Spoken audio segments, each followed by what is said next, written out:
Dans la soirée, les parents, les amis ont fait des recherches. Vous savez, c'était très inquiétant étant donné que Sharon n'était pas une jeune fille qui avait l'habitude de fuguer. C'est une affaire criminelle qui n'en paraissait pas une pendant un temps. La première personne tuée ce jour-là était la belle-mère. L'arme du crime n'a pas été trouvée tout de suite, même s'il paraissait évident que c'était une hache. En 1892, une domestique est alertée par les cris de sa maîtresse. Une affaire de meurtre qui va devenir l'un des plus célèbres Qui a tué de l'histoire. En 1969, deux chasseurs découvrent le cadavre d'une jeune fille près de l'autoroute 97, qu'on rebaptisera bientôt l'autoroute des larmes. En 1975, un apiculteur découvre un corps gelé près de ses ruches. En 40 ans, personne ne répondra à la question « Qui a tué Sharon ?» Qui, quand, comment, pourquoi? Un dossier mystère.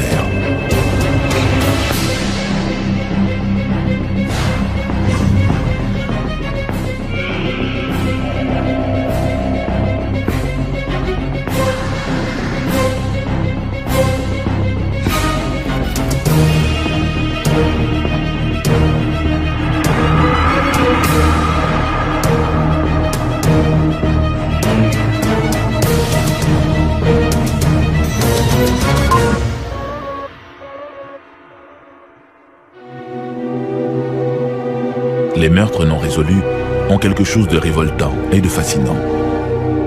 Révoltant parce que l'idée qu'un meurtrier puisse échapper à la justice nous choque. Fascinant parce que l'énigme policière met au défi notre logique comme dans un jeu de société. Le jeu du qui, quand, comment, pourquoi.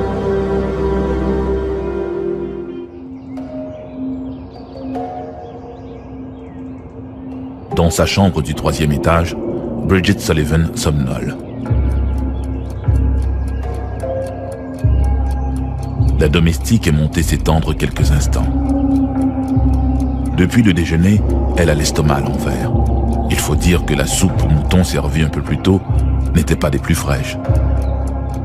Et la canicule qui règne à l'extérieur n'aide en rien son état. L'air est étouffant. Étendue sur le dos, elle essaie de se détendre. Seul le tic-tac de l'horloge placée sur sa commode brise le silence de la maison. Bridget, Bridget, Bridget, venez vite. Père est mort. Quelqu'un est venu et l'a tué. Bridget a reconnu la voix. C'est celle de Miss Lizzie, la fille cadette de ses maîtres, Andrew et Abby Borden. D'un bond, elle saute du lit et se précipite dans l'escalier aménagé spécialement pour les domestiques. En pénétrant dans la salle de séjour, sur une petite causeuse, gît le corps affalé d'Andrew Borden. Bridget est horrifiée. Qui a bien pu commettre un tel crime? Cette question va devenir l'une des grandes énigmes policières de l'histoire américaine.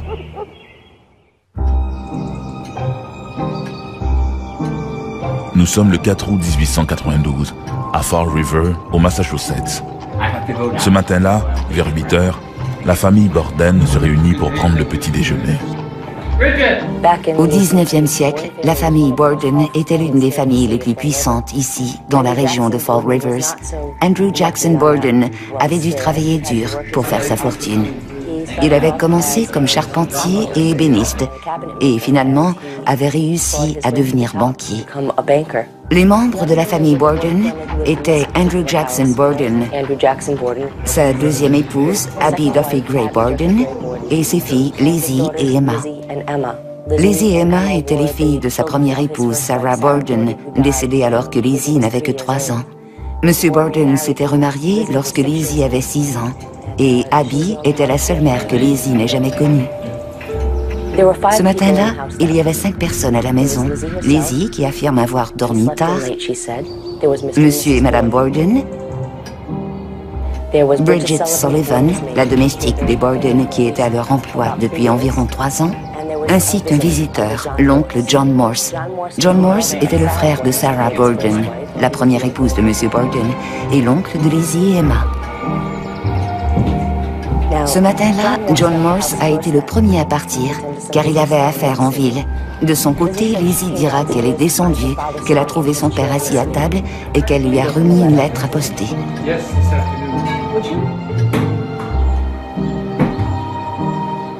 À la fin du repas, Abby et Bridget s'activent déjà au corvée ménagère. Ce matin-là, la domestique doit laver les carreaux à l'intérieur et à l'extérieur. Mais celle-ci est soudain prise de nausée et demande à Madame Borden d'être excusée. Elle se plaint de la viande pas très fraîche du repas de la veille. La marâtre est loin de manifester la moindre sympathie pour la domestique. Elle exige qu'elle s'acquitte de ses tâches avant d'aller se reposer. Ce que la jeune Irlandaise fait enfin aux alentours de 10 heures. À peu près au même moment, Andrew Borden revient du bureau de poste. Après avoir parcouru son courrier, il se retire dans ce petit salon du second pour y lire le journal. Monsieur Borden revient vers 10h40, s'assied et lit le journal. Peu de temps après, Monsieur Borden monte à sa chambre, déverrouille la porte car il n'est là que pour quelques minutes, puis verrouille la porte derrière lui lorsqu'il redescend au fumoir pour faire un somme. À 11h15, Bridget Sullivan, qui s'est assoupie dans son lit, est réveillée par les cris de Lizzie. La jeune femme hurle que son père a été assassiné. Paniquée, Bridget dévale l'escalier qui débouche dans le fumoir pour se retrouver face à Lizzie, visiblement sous le choc. Lizzie découvre la scène et appelle tout de suite la domestique qui est au 3e étage parce qu'elle ne se sent pas bien et l'envoie chercher un médecin et de l'aide. À ce moment, le docteur Bone n'est pas chez lui, il fait sa tournée, alors elle laisse le message à son épouse. Bridget revient en courant et traverse la rue. Lizzie est toujours dans la maison, derrière la porte moustiquaire fermée, et de là crie à Bridget, qui traverse la rue, d'aller chercher son amie Alice Russell. Pendant ce temps, Madame Churchill, dont la maison est tout juste de l'autre côté de l'allée réservée aux carrosses, est dans sa cuisine et, par sa fenêtre, regarde Bridget qui court frénétiquement dans la rue. Elle aperçoit aussi Lizzie qui se tient derrière la porte moustiquaire et lui crie « Lizzie, que se passe-t-il » Et Lizzie lui répond « Madame Churchill, s'il vous plaît, venez m'aider, quelqu'un a tué papa. » Elles ont appelé la police, les gens sont arrivés et tout le voisinage était au courant. Bientôt, la maison du 92 Second Street grouille de policiers. Et lorsque les enquêteurs demandent à Lizzie où se trouve sa belle-mère, celle-ci leur répond que Madame Borden a quitté plus tôt en matinée pour aller visiter une amie malade.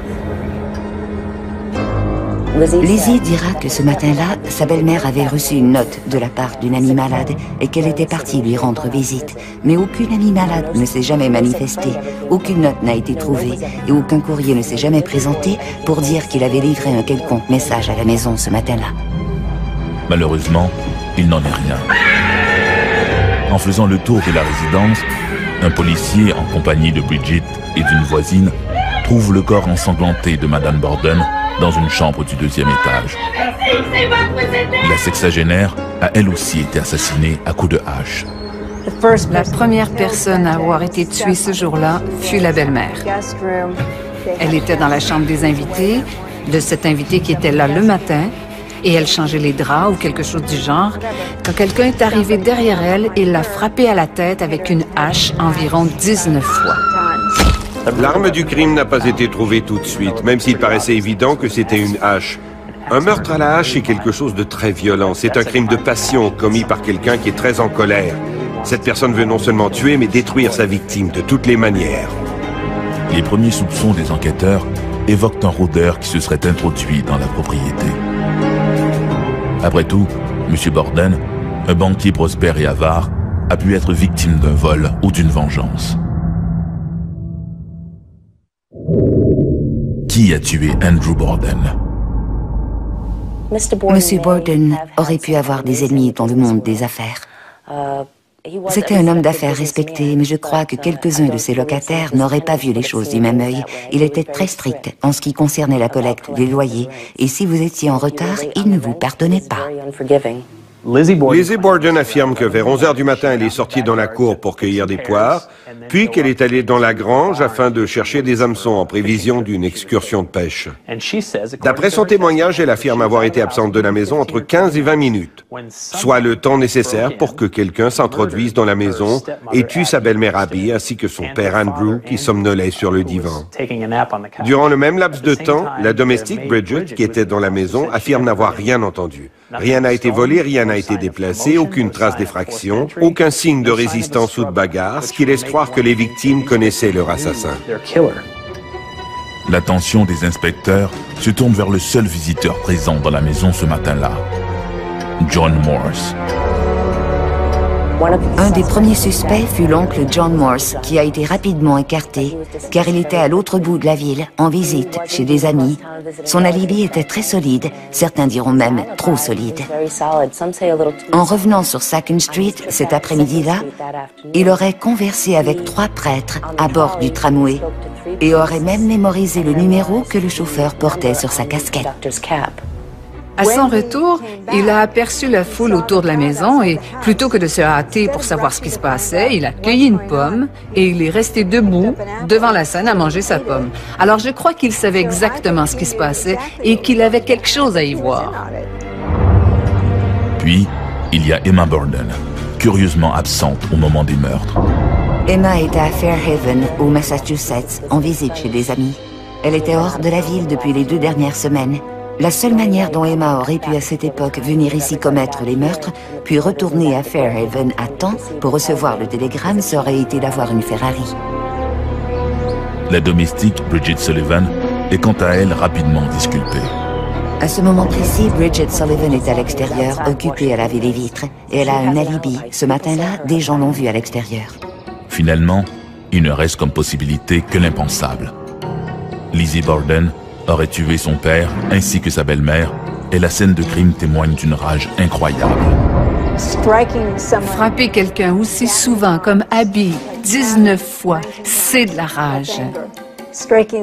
Frapper le père directement dans la figure, 9 ou 10 fois je crois, c'est de la rage. Avec la mort d'Abby et d'Andrew Borden, Lizzie et sa sœur Emma deviennent les uniques héritières d'une fortune immense. À la fin de ses jours, au moment de son assassinat, il valait entre 3 et 500 000 $. Maintenant, ce qu'elle craignait, c'est que son père ne fasse un testament qui aurait cédé sa fortune non pas à sa sœur et à ses héritiers, et à elle-même et à ses héritiers, mais à sa belle-mère et à sa fille. Le 11 août 1892, Lizzie Borden est arrêtée pour le double meurtre, des accusations dont elle se dit innocente.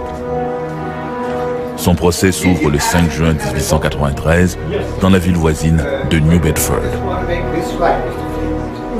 Lizzie a été accusée et s'est retrouvée au cœur d'un procès très élaboré qui, pour l'époque, était l'équivalent du procès O.J. Simpson. Elle s'était prévalue des services d'une défense extrêmement onéreuse et pouvait compter sur une équipe de rêve, un Dream Team. Certes, l'accusation n'a contre elle que des preuves circonstancielles. Le procureur, maître William Moody, fait défiler à la barre plusieurs témoins. Un pharmacien de Fall River témoigne que 2 jours avant les meurtres, il a refusé de vendre à Miss Borden de l'acide cyanhydrique. Dans l'après-midi du mercredi précédant le meurtre, une femme est entrée dans sa boutique et a essayé d'acheter pour 10 cents d'acide cyanhydrique. Il lui a répondu qu'elle ne pouvait pas se procurer ce produit dangereux car il fallait une prescription médicale. Ce jour-là, elle a donc quitté la boutique sans l'acide cyanhydrique. La police a amené le pharmacien chez les Borden afin qu'il écoute les voix de femmes à l'intérieur de la cuisine. Au bout d'un moment, il s'est tourné vers le coroner et lui a dit « Oui, c'est bien la femme qui est venue à ma boutique. » Mais le juge a rejeté cette preuve, sous prétexte que les Borden n'avaient pas de toute évidence été empoisonnés. Ce matin-là, toute la famille avait été malade, présumément à cause d'aliments avariés, mais il est possible qu'elle ait tenté de les empoisonner. Alice Russell, une voisine et amie des Borden, jure avoir vu l'accusé brûler une robe. Était-ce la robe que portait Lizzie au moment des meurtres? Interroge le procureur. Le lendemain des funérailles, Alice Russell avait vu Lizzie brûler une robe dans le four de la cuisine. Ce fait a été évoqué au procès. Mais le juge a rejeté ce témoignage, sous prétexte que ce n'est pas un crime de brûler une vieille robe.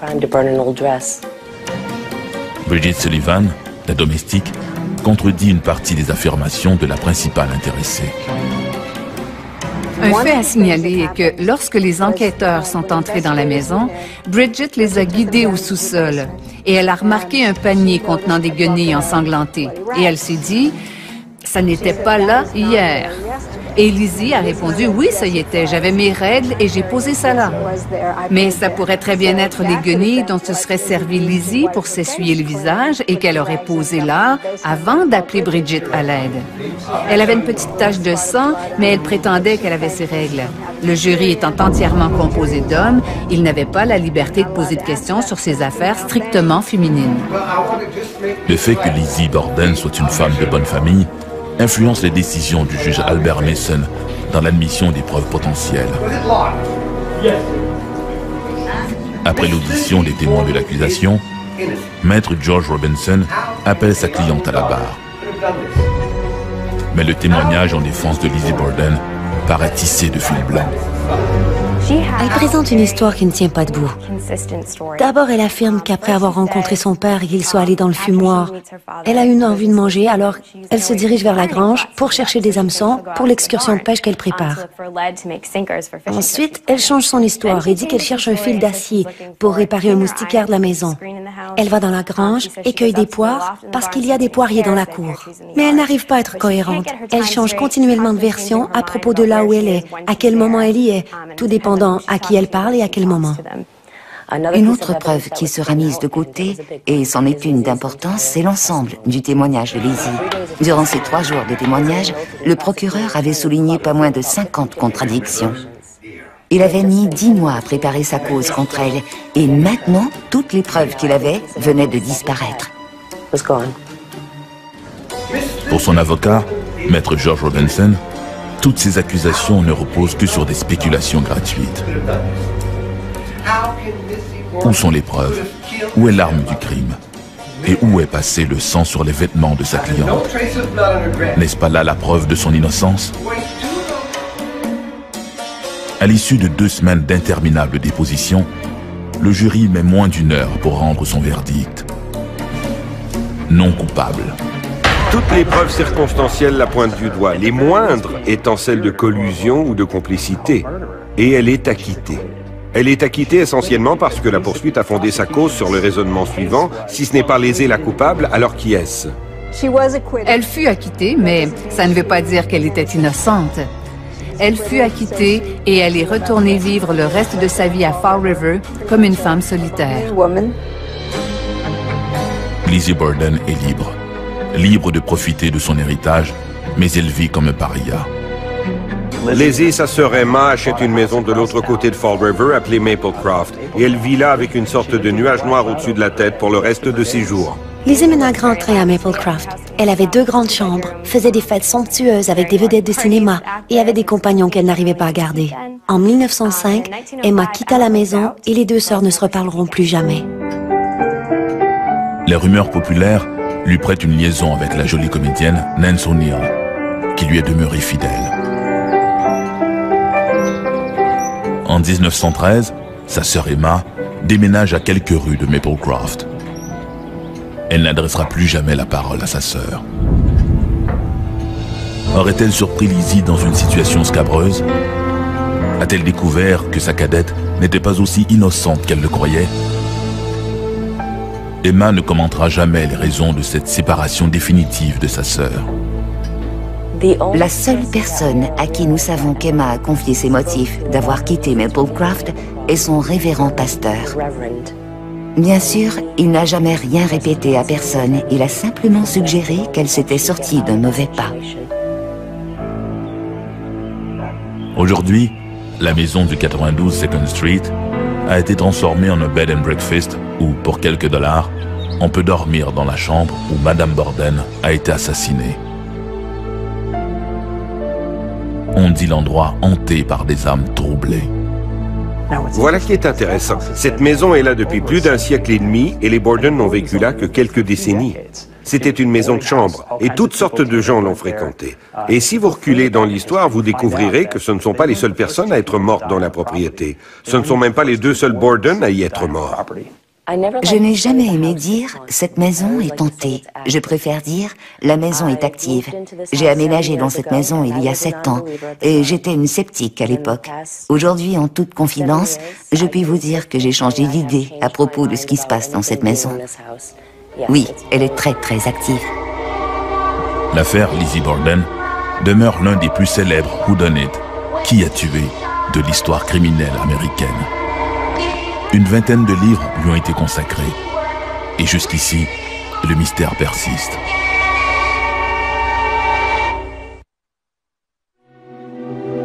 Une enquête difficile, un manque de preuves, un doute raisonnable peuvent-ils cacher la vérité? Avec le temps, le mystère se nourrit de toutes les hypothèses. Sur la scène de la vie, les meurtres peuvent être maquillés en accident, en fugue ou en disparition. Un meurtre déguisé en disparition et un assassin anonyme, les ingrédients du crime parfait. Comme dans l'affaire de l'autoroute des larmes.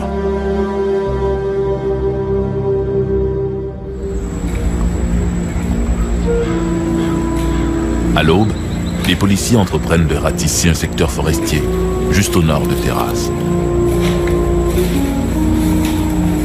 Depuis le mois de décembre, on est sans nouvelles de Monica Ignace, une adolescente de la région. La jeune femme n'avait aucun motif de fuguer le domicile familial. Les policiers croient davantage à un enlèvement suivi d'un meurtre. L'histoire va, hélas, leur donner raison une fois de plus. Derrière des buissons, ils découvrent le corps d'une jeune femme. Les agents sont convaincus qu'il s'agit du corps de la jeune Monica Ignace. Les médias ne tarderont pas à associer ce meurtre à d'autres assassinats semblables commis dans le nord de la Colombie-Britannique. Des assassinats attribués à un insaisissable et très hypothétique tueur en série baptisé le tueur de l'autoroute.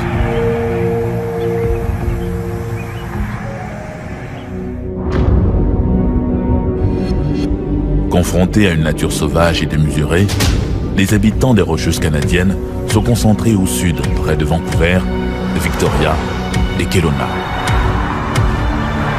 Au nord, de petites agglomérations majoritairement autochtones sont clairsemées le long des deux seuls axes routiers au-delà du 50e parallèle. La route 97 nord-sud, qui va de Prince George jusqu'en Alaska, et la route 16 est-ouest, qui mène à la côte du Pacifique.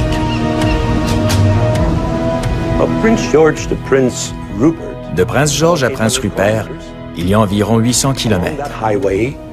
Et le long de cette autoroute, il y a plusieurs segments déserts où on ne trouve que des villages d'Autochtones qui ont très peu de services publics de transport. Faire de l'autostop était une pratique très fréquente. Il n'était donc pas inhabituel pour eux de faire du pouce. En fait, c'était assez courant pour la plupart de ces gens de faire de l'autostop dans cette partie du pays. Faire de l'autostop dans cette région n'est pas sans risque. Au fil des ans, au moins 32 femmes ont disparu ou ont été assassinées le long de ces routes. Une portion de l'autoroute 16, comprise entre Prince George et Prince Rupert, a même été rebaptisée The Highway of Tears, l'autoroute des larmes, vu le nombre élevé des victimes. C'est une affaire criminelle qui n'en paraissait pas une pendant un temps. Les gens se disaient que ces jeunes femmes disparaissaient parce qu'elles quittaient, parce qu'elles partaient d'elles-mêmes pour aller voir ailleurs.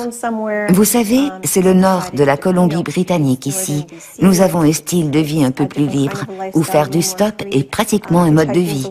Et ça a pris un bon moment avant que ces cas soient reliés les uns aux autres et qu'on se dise, regardez toutes ces femmes qui disparaissent.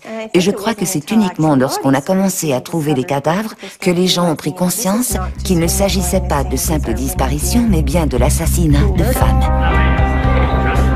L'histoire de cette série noire commence le 25 octobre 1969 à Williams Lake, près de l'autoroute 97.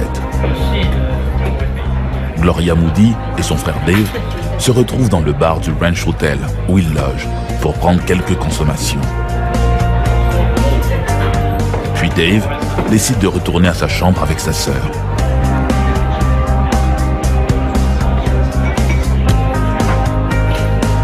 En voulant souhaiter bonne nuit à sa sœur, Dave réalise que celle-ci ne l'a pas suivi. Il pense que Gloria s'est probablement attardée quelques minutes pour discuter avec des clients du bar. Le lendemain, 2 chasseurs découvrent le corps de la jeune femme dans un boisé à 10 km de là. Son corps portait des marques de violence. Pour les enquêteurs de la GRC, la jeune femme a sans doute été victime d'un client trop entreprenant. Pour eux, il s'agit d'un crime isolé. Moins d'1 an plus tard, Micheline Paré, une jeune voyageuse originaire du Québec, disparaît au nord de Prince George. Le 8 août 1970, des randonneurs découvrent son corps dans ce secteur isolé près de Tompkins Ranch. Elle a été battue à mort. Le médecin légiste croit qu'elle a été violée, mais ne peut le prouver vu l'état de sa dépouille. En novembre 1973, une autre autostoppeuse, Pamela Darlington, manque à l'appel à son tour dans la région de Kamloops. Le lendemain, son corps en partie dévêtu est retrouvé à Pioneer Park, à l'ouest de la ville.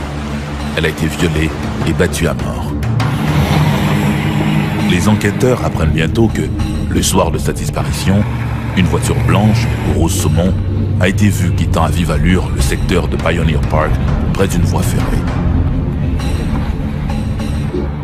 La piste de la voiture blanche ne donne malheureusement aucun résultat. Pendant 20 ans, de 1974 à 1994, des jeunes femmes disparaissent le long de l'autoroute des larmes. Celles dont les corps ont été retrouvés ont été violées puis assassinées. Tout porte à croire que les autres ont subi le même sort.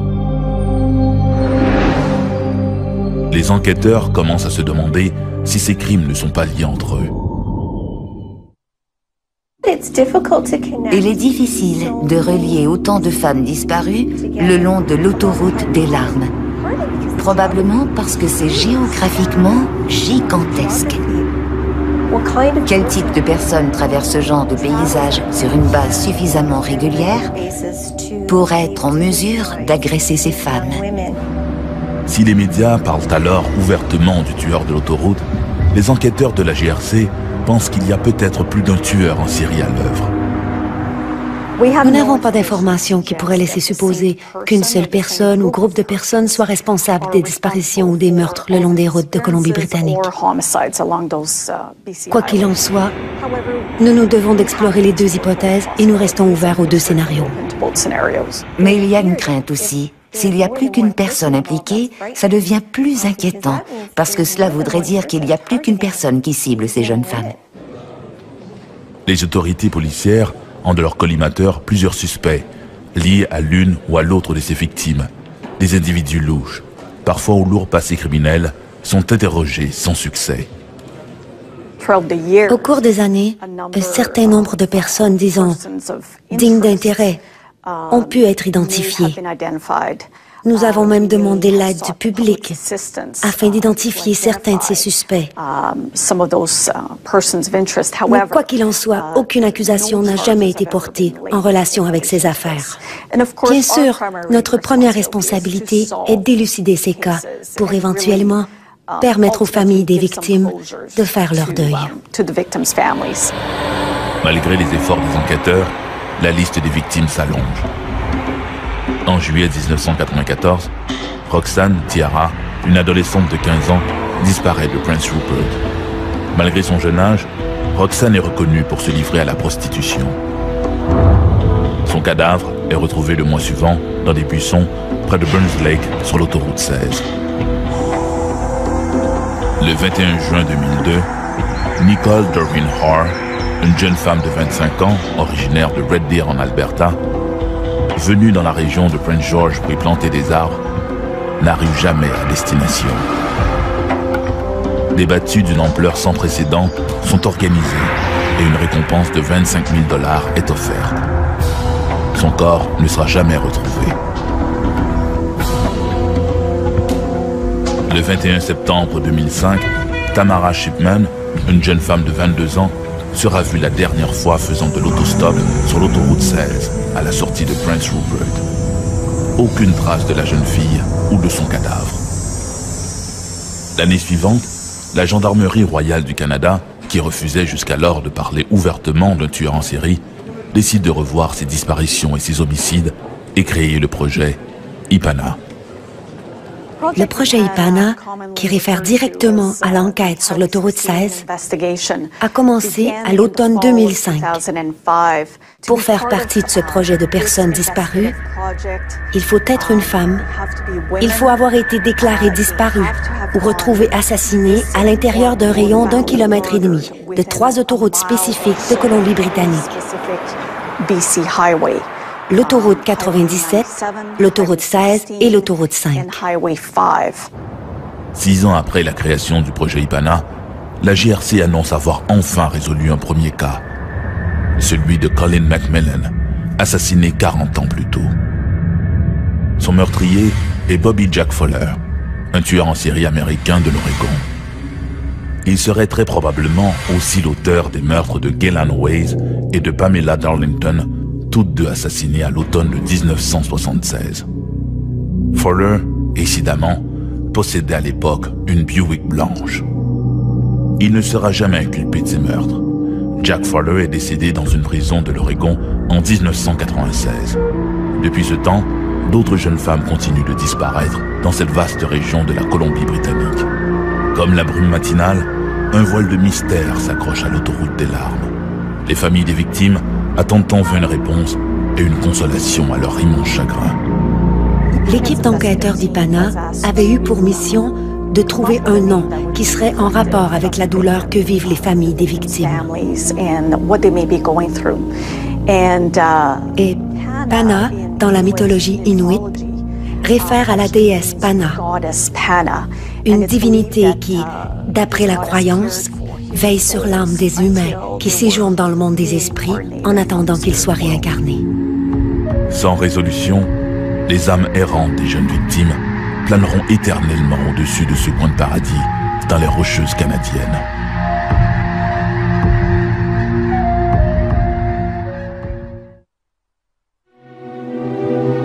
Les policiers n'aiment pas les mystères. Pour eux, la meilleure affaire est celle qui est limpide et sans ambiguïté. La victime et son assassin sont rapidement identifiés, l'arme du crime est sous-scellée et le motif du meurtre est bien établi. Pour les enquêteurs, la victime n'est pas un personnage, mais une personne. Sur une scène de crime, le frisson du mystère fait plutôt place à l'horreur et au dégoût. Comment ne pas être révolté devant l'injustice d'un assassinat? C'est la question que se répètent tous les jours les policiers chargés de résoudre les affaires non classées, ces meurtres pour lesquels l'assassin court toujours. Des affaires comme celle de la jeune Sharon Pryor. Jacques Bertrand s'approche de la grille entrebâillée. « Merde », murmure-t-il. Un peu plus tôt en soirée, des voisins l'ont informé que la grille menant au terrain où il garde ses ruches était ouverte. L'apiculteur craint le pire. Des vandales s'en sont-ils pris à mes ruches? À part lui, personne ne vient jamais ici. Il est de plus en plus inquiet pour ses colonies d'abeilles. Il n'a pour tout éclairage qu'une lampe torche qu'il balaie de gauche à droite. Au fond du terrain, il la voit étendue sur la terre gelée, le corps un peu recroquevillé. Il s'agit d'une très jeune femme. Elle est nue à partir de la taille. D'instinct, Jacques Bertrand sait qu'il ne s'agit plus que d'un cadavre. Sans pousser plus loin, l'apiculteur tourne les talons et court téléphoner à la police. Pour la famille de Sharon Pryor, disparue 4 jours plus tôt, le cauchemar ne fait que commencer.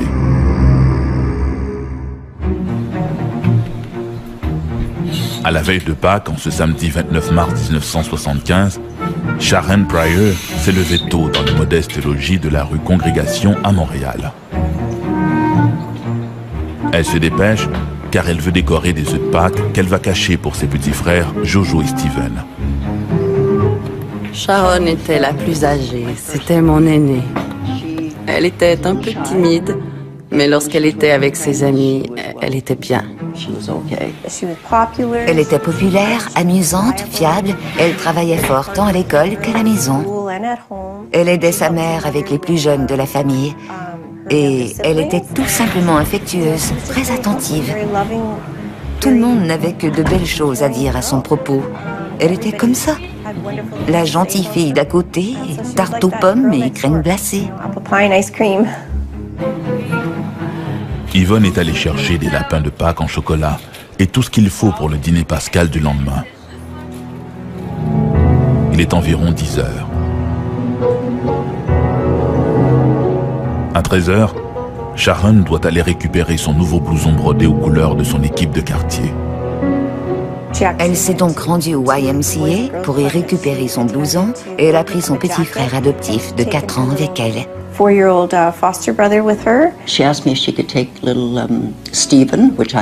Elle m'a demandé si elle pouvait amener le petit Steven pour qui je servais de famille d'accueil. Elle est donc allée chercher son blouson, mais il n'avait pas sa taille.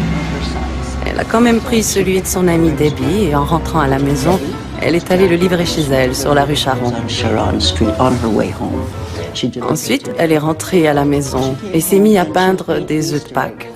Elle a fait bouillir environ 8 œufs et elle s'est mise à les peindre.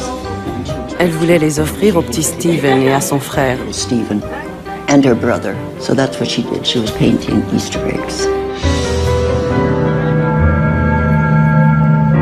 Un peu plus tard, vers 6h30, 7h, son amie Darlie est passée à la maison. Elle était habillée pour sortir et se préparait à aller à la pizzeria pour rencontrer ses amis. Elle était de bonne humeur, elle riait. Elle se tenait dans la cuisine et essayait différentes tenues. Non pas qu'elle était nue, elle montait à l'étage, essayait un vêtement et me demandait mon opinion et celle de son amie. C'était très amusant de se changer comme ça. À un moment donné, elle m'a demandé si elle pouvait m'emprunter un de mes vêtements. Vous savez, c'est très fille, ça, s'emprunter des vêtements. Ce samedi soir 29 mars, Sharon quitte le domicile pour se rendre à Marina's Pizzeria, pour y rencontrer ses copines. En temps normal, Yvonne Pryor, la mère de Sharon, ne s'inquiète pas outre mesure. Mais ce soir-là, sans savoir pourquoi, elle a un mauvais pressentiment. Eh bien, la mère de Sharon Pryor était très prudente. C'était une famille très unie et ils prenaient bien soin de rester en contact quand Sharon sortait. On avait convenu d'une heure précise pour le couvre-feu et quand Sharon prévoyait dépasser l'heure, elle ne manquait jamais de téléphoner. Ça, c'était leur routine habituelle. Vers 11h, j'ai ouvert la porte du haut afin de voir si Sharon était au sous-sol. Mais elle n'était pas là. Je me suis dit, très bien, elle a quelques minutes de retard, elle va téléphoner. Mais pas de téléphone. J'ai continué à ouvrir la porte pour vérifier. 11h30, minuit moins le quart. Et là, je me suis dit, il y a quelque chose qui ne va pas. Où est Sharon? Immédiatement, Yvonne s'est inquiétée. Aussi, dès 1h du matin, elle avait fait toute une série d'appels téléphoniques auprès de différentes personnes afin de trouver où elle pouvait être. J'ai commencé par appeler ses amis. J'ai d'abord appelé Marie. Elle m'a dit « Non, Madame Pryor, je ne l'ai pas vue. Elle n'est pas venue à la pizzeria. » Ensuite, j'ai appelé Debbie et Debbie m'a dit la même chose. Détail inquiétant, au gré de ces appels, Yvonne apprend qu'en début de soirée, une jeune femme a été agressée à l'arme blanche près de la pizzeria. N'eût été l'intervention de 2 passants, la jeune femme aurait sans doute été violée. La crainte était que Sharon ait pu peut-être croiser le chemin de cet agresseur, qui, frustré de n'avoir pu obtenir ce qu'il voulait lors de sa première tentative, aurait alors agressé Sharon. D'autant plus que les lieux de cette agression se trouvent entre le domicile des Pryor et la Marina's Pizzeria.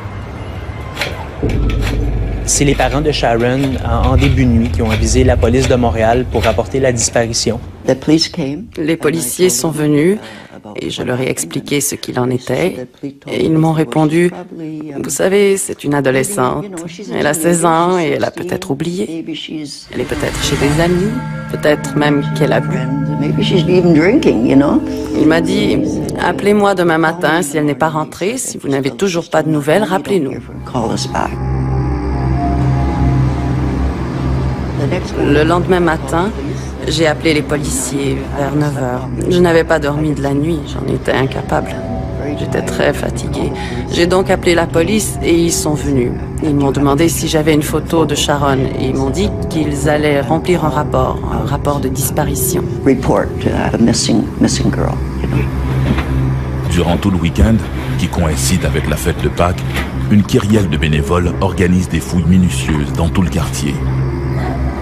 Tous les hangars, tous les terrains vagues et tous les bâtiments abandonnés sont passés au peigne fin, sans succès. Les policiers n'ont pas fait de recherche. Ils m'ont dit qu'ils ne pouvaient pas entamer des recherches, du moins pas des recherches sur le terrain avant 24 heures, mais qu'ils allaient publier sa photo. Alors nous arrivons au lundi matin et la police arrive. Je regarde par la fenêtre arrière et j'aperçois plusieurs policiers qui fouillent la ruelle, les sacs poubelles, les cours arrière des voisins. Le mardi 1er avril, vers 21 h, Jacques Bertrand découvre le corps de l'adolescente. Je suis certaine qu'Yvonne avait encore l'espoir de retrouver sa fille vivante et n'anticipait pas qu'on retrouve son cadavre. Rapidement, les enquêteurs circonscrivent les lieux et trouvent Sharon gisant à demi vêtue.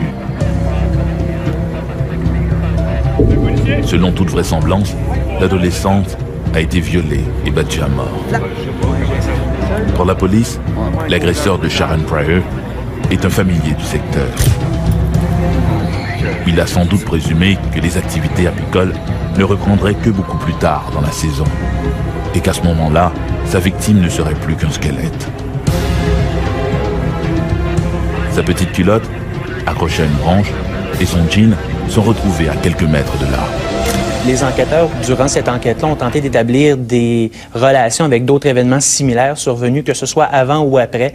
On sait que le 29 mars 1975, Sharon a été enlevée à Pointe-Saint-Charles et que quelques minutes avant son enlèvement, un événement similaire est survenu à Montréal. Donc, bien entendu, on a consulté ce dossier-là à l'époque pris par la police de Montréal pour tenter de faire des relations avec la disparition de Sharon, l'enlèvement de Sharon, mais malheureusement, aucun lien nous ont permis de procéder à l'arrestation ou de cibler vraiment un suspect en particulier. L'assassinat de Sharon Pryor glisse peu à peu dans le dossier des cold cases, ces affaires non classées et irrésolues.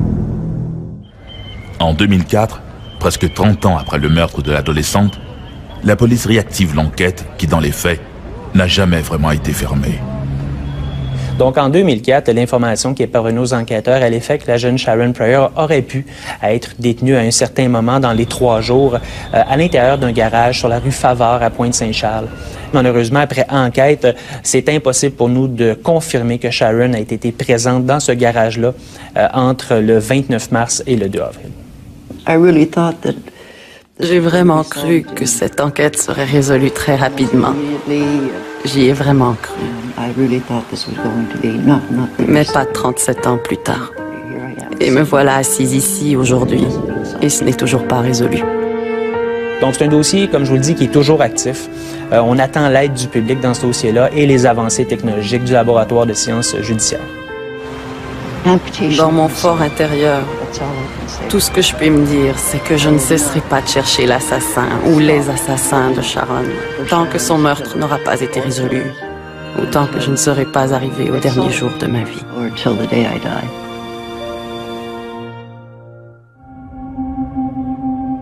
Qui, quand, comment, pourquoi? Sans réponse à ces questions, une enquête policière s'enlise et pourrait bien se terminer aux affaires non classées. Une voie de garage en attente de nouveaux indices ou de nouvelles technologies. La science criminalistique est l'outil numéro 1 pour traquer les assassins. Si Scotland Yard avait disposé de nos connaissances actuelles, Jack l'Éventreur ne serait jamais devenue une énigme. Et Lizzie Borden aurait fini au bout d'une corde. Mais il y a encore trop d'affaires non classées. Trop de Sharon Pryor, de Ramona Wilson ou d'Alberta Williams qui méritent que la justice parle en leur nom.